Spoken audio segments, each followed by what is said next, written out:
Hi, good afternoon. Today is December 29, 2014, and I'm here in number 54 paddocks. Look at them.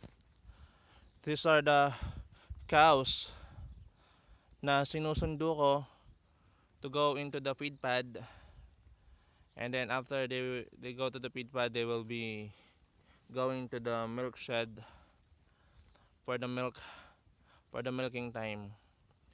So look at the sun. Grabe, sobrang init. And look where I am now. I'm in the middle of the field.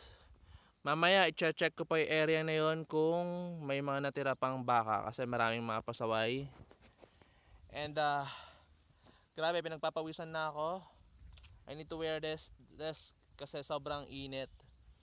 And then before this, I went to the other hill.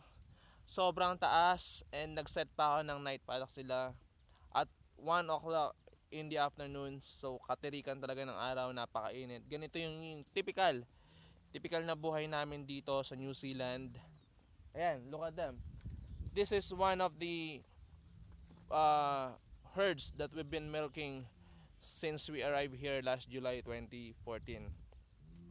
And these are the big cows.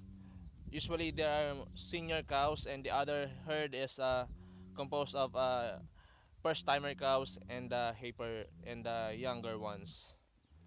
So look at them. Nakakapagod.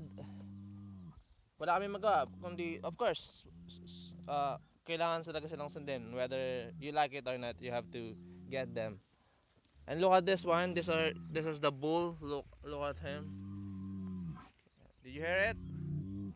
Yeah, it's even wild. And you have to distance from that bull. So look at that cows. Ayaw pa rin bumaba. So if in that case kailangan ko na silang akitin at kailangan ko na silang i-push.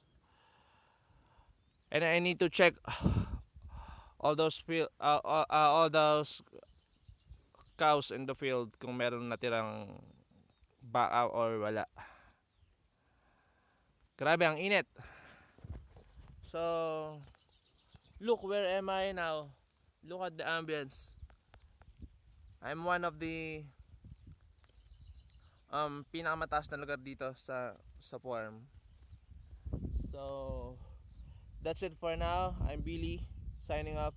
Bye bye, see you mamaya.